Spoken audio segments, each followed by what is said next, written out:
Okay, a quick update on wiring. I've got those wire coming from the PCM tucked up under there. Here's the big 250 amp fuse location. And here's the horn.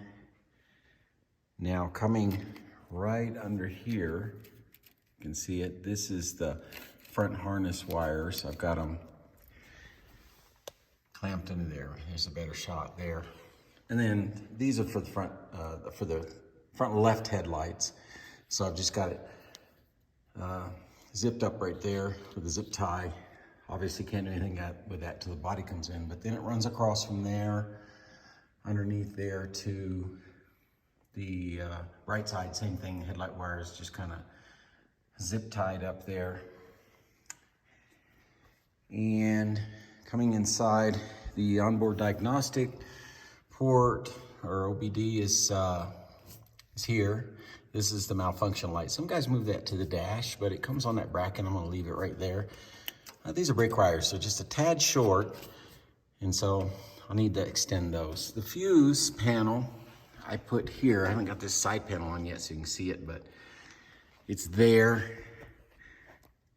You wouldn't be able to put it there if you did a hydraulic clutch though, because your hydraulic clutch would go here, about like this master cylinder here, so that would be in the way. But I've gone with a manual cable clutch, which I prefer, so I was able to put that fuse panel there and tuck it up nice.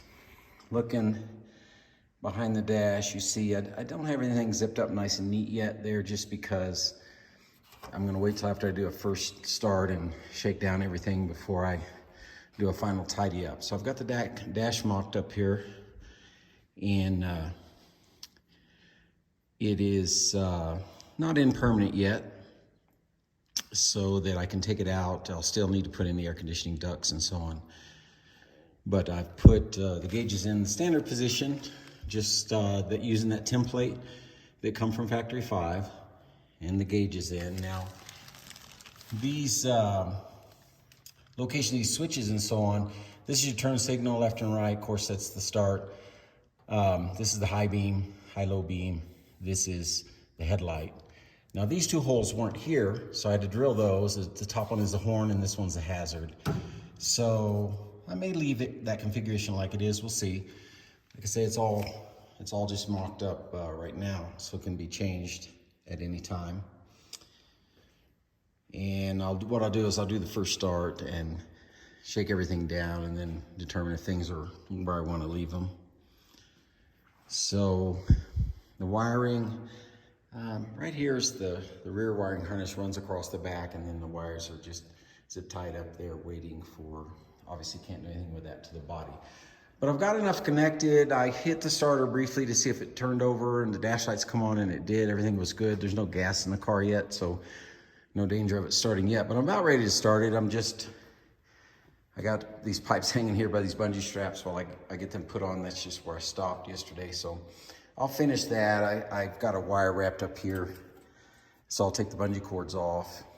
And I'm not gonna put the brackets on yet, because obviously I need to get the body on so I can determine exactly where those pipes need to be before I put that bracket on. The bracket's not really adjustable.